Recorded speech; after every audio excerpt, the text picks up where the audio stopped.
Hi there. As we welcome Christmas and get ready to close out another year, I believe that it's really important to take a moment to look back before we move ahead. And I also believe that what matters more than what's happened and the outcomes you're navigating now is the person you're becoming. So I like to ask some thought-provoking questions of myself. I sit down and think about a few things. I'm going to share a few of them with you today because you might want to do this too. One question I ask is to pick 3 adjectives that describe this year, and then to think about what was your biggest challenge this year, but also what was your greatest joy this year. Describe a win, one of your wins. I like to look back at one of the very best books that I read and what I learned from it. And I also like to make a note of some of the most important things I learned. I journal them so I can remember them and not go around that mountain again, right? So I'm just going to share a few of my answers with you. My 3 adjectives are changing, learning, and miraculous. So really, rather than learning, which could be an adjective or a noun, I'll say fascinating, because E.J. Rohn says that it's more important to be, rather than being frustrated, let's be fascinated. So that's been my thing. Some of you are already aware of what one of my biggest challenges has been, and I wanted to let everybody know that one of the reasons you haven't seen me much this year on newsletters and vlogs is I've made some adjustments. It's the new year launched in January. I went out full of vitality and vision as normal.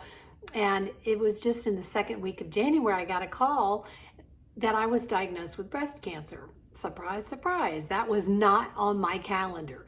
So it was one of the biggest challenges. I became a research ninja. I'd like to say that right now I am absolutely thriving because I set a goal immediately that I would come out of this health journey stronger than I've been in years. And that is happening. It's taken a lot of work, a lot of learning, a lot of changing, a lot of adjustments. And you'll hear more about that later.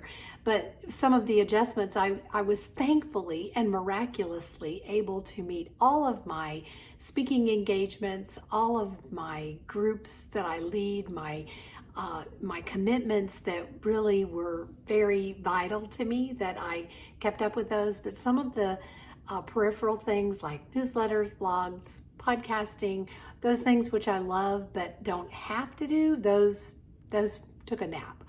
So, but I also want to say before I leave this subject that one of the things that I do believe is that pain is never wasted.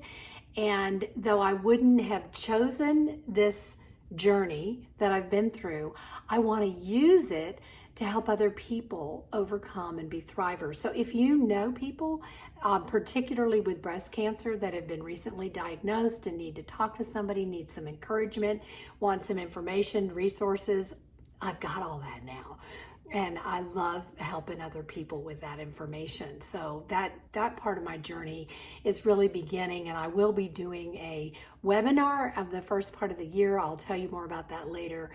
That will have to do with regenerative science and some of the key protocols that I've learned in choosing a natural healing pathway.